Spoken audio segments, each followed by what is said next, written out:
যোৰহাটৰ মেলেং মেটেলস্থিত একশৰণ ভাগৱতী সমাজৰ পালনাম থানত 1 ভাদৰ পৰা মাহজোৰা কাৰ্যসূচীৰে আৰম্ভ হ'ব পবিত্ৰ পালনাম।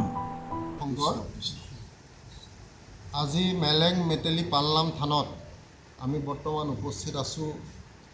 আমাৰ কাষত আছে যোৰহাট জিলাৰ শ্ৰদ্ধাৰ সভাপতি গংগাৰাম দাসবাব। পোহাতে মোৰ আছে আমাৰ জিলাৰ পালনাম আচাৰ্য শৈলেন নাথা, আৰু মোৰ পিছত আমাৰ যুৱ অনুষ্ঠান তৰুণ বিদ্যাৰ্থী সমাজৰ সভাপতি সম্পাদক প্ৰমুখ্যে কাৰ্যকৰ্তাসকল উপস্থিত আছে। আগন্তুক পবিত্ৰ ভাদ মাহ এইবাৰ অসমৰ বিভিন্ন ধৰ্মানুষ্ঠানৰ লগতে প্ৰতি বছৰৰ দৰে এখন ভাগৱতী সমাজৰ যোৰহাট জিলাৰ পালনাম থানতো অনুষ্ঠিত কৰিবলৈ আমি লৈছোঁ।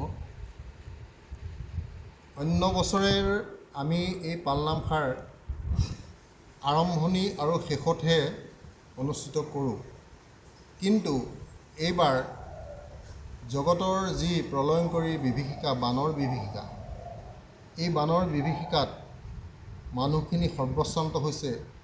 সকলো জীৱৰ তাৰণৰ কাৰণে, আত্মাৰ শান্তিৰ কাৰণে, মৃতপ্ৰায় জীৱসমূহৰ শান্তিৰ কাৰণে সকলোৰে অৰ্থে আমি জগতৰ পৰম কল্যাণকামী একাষাৰ মহাপালনাম প্ৰতিদিনে আমি অনুষ্ঠিত কৰিবলৈ মনস্থ কৰিছোঁ। এই পালনামষাৰৰ কাৰ্যসূচী এখন আমি প্ৰস্তুত কৰিছোঁ। পুৱা পাঠৰ প্ৰসংগ থাকিব 4 বজাত। তাৰপিছত 7 বজাত আমাৰ প্ৰতিদিনা ধৰ্মধ্বজা প্ৰথম দিনা উত্তোলন হ'ব যদিও প্ৰতিদিনাই 7 বজাত আমাৰ ধ্বজা প্ৰণাম বুলি এটা কাৰ্যসূচী থাকিব। 7:30 বজাত প্ৰাকৃতিক সন্তুলন ৰক্ষা কৰিবৰ কাৰণে প্ৰতিদিনে এজোপাকৈ গছপুলি ৰোপণ কৰিম, আৰু এই গছপুলি ৰোপণৰ কাৰ্যসূচী আমাৰ বিদ্যাৰ্থী সমাজৰ যোগেদি কৰিম।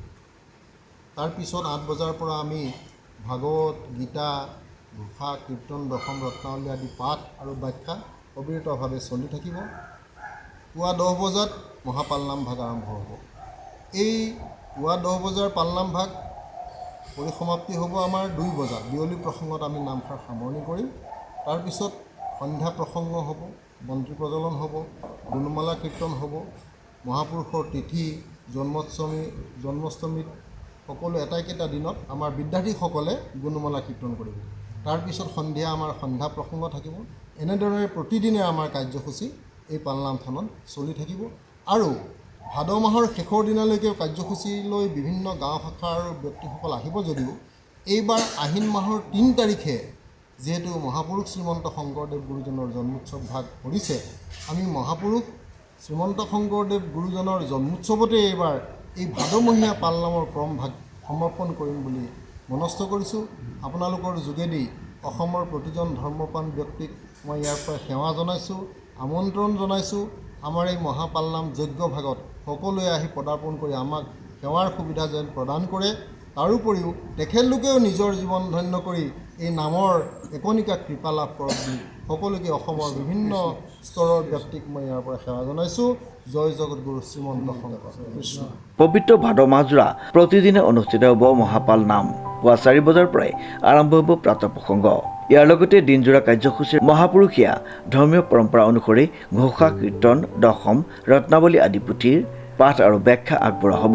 আজি এই পবিত্ৰ স্থানত আজি আপোনালোকে চেনেলৰ যোগেদি সমগ্ৰ দেশকে আমি একখন ভাগৱতী সমাজৰ তৰফৰ পৰা আমি জনাব বিচাৰিছোঁ। এই সংকট বেলাত যি প্ৰলয়ৰ বানৰ যি মহামাৰী ৰোগ, সেই ৰূপত আক্ৰান্ত হৈ থকা যিসকল ব্যক্তি, সেই ব্যক্তিসকলক আমাৰ একখন ভাগৱতী সমাজৰ আইমাতৃ সতীৰাধিকা আইমাতৃ সেৱা সমাজ আৰু তৰুণ বিদ্যাৰ্থীৰ দ্বাৰাই সদৌ অসম তৰুণ বিদ্যাৰ্থী সমাজৰ দ্বাৰাই আমি এই য'ত বানপীড়িত অঞ্চলত আমাৰ গৈ তাতে আমাৰ যিটো বিধিৰ ব্যৱস্থাখিনি কৰিছোঁ। কিন্তু যেনেধৰণে আমি কৰিব লাগে সেইখিনি আমি কৰিব পৰা নাই। হ'লেও কিঞ্চিত আমি বঞ্চিত হোৱা নাই, কিঞ্চিত হ'লেও আমি ৰাইজক সঁহাৰি জনাইছোঁ। কিন্তু তাৰে যোগেদি এতিয়াও বানাক্ৰান্ত অঞ্চলত কিছু লোক শিবিৰতে আছে, কিছু আমাৰ মাজৰ পৰা হেৰাই গৈছে। সেই হেৰাই যোৱা সকলৰ বিদেহী আত্মাৰ চিৰশান্তিৰ কাৰণে আমি আমাৰ অনুষ্ঠান একোখন ভাগৱতী সমাজে আমি সদায় ভগৱানৰ ওচৰত পুৱা গধূলি আমি আমাৰ ইয়াতে কীৰ্তন হৈ থাকে, প্ৰসংগত আমি সেৱা ধৰোঁ। আৰু যিখিনি এতিয়া বৰ্তমান শিবিৰত আশ্ৰয় লৈ আছে তেখেতসকলৰ হৈ আমি ভগৱানৰ ওচৰত প্ৰাৰ্থনা যে সুখে শান্তিৰে থাকক, কোনো ৰোগ ব্যাধিয়ে দেখা নিদিয়ক। আৰু যিসকল তেওঁলোকে যি এৰি থৈ অহা নিজৰ গৃহখন, সেই গৃহখন যাতে আকৌ পুনৰাবৃত্তি গৈ সুসজ্জিত কৰি তুলিব পাৰে, মই ভগৱানৰ ওচৰত প্ৰাৰ্থনা জনাইছোঁ। ভগৱানৰ গোটেইখিনি সৃষ্টিৰ লয় পলৰে গৰাকী তেওঁৱে যি কৰিব তেওঁৱে সমস্তখিনি, আমি মাত্ৰ নিমিত্ত তেওঁক হৈ আমি প্ৰাৰ্থনা জনাইছোঁ। আৰু সেই সকলোৱে আমি প্ৰাৰ্থনা জনাইছোঁ সকলোকে যাতে ভগৱানে শিক্ষা শান্তি ৰাখক। মহাপুৰুষ শ্ৰীমন্ত শংকৰদেৱৰ সময়ৰ পৰাই এই পালনামে এক পৌৰাণিক তথা ঐতিহ্যমণ্ডিত পৰম্পৰা বহন কৰি আহিছে। মাহজোৰা পালনামক কেন্দ্ৰ কৰি ইতিমধ্যে থানখনত ব্যাপক প্ৰস্তুতি আৰম্ভ হৈছে। থানৰ বিভিন্ন ব্যৱস্থা সম্পূৰ্ণ কৰাৰ লগতে নামঘৰৰ চৌহদ পৰিষ্কাৰ পৰিচ্ছন্ন কৰি সুন্দৰকৈ চাফ চিকুণ কৰি তোলা হৈছে। ভক্তপ্ৰাণ ৰাইজৰ অংশগ্ৰহণেৰে মাহজোৰা এই ধৰ্মীয় অনুষ্ঠান সাফল্যমণ্ডিত কৰি তোলাৰ বাবে উদযাপন সমিতিয়ে প্ৰস্তুতি অব্যাহত ৰাখিছে। বিৰাজ বৰাৰ ৰিপৰ্ট, নিউজ নাও।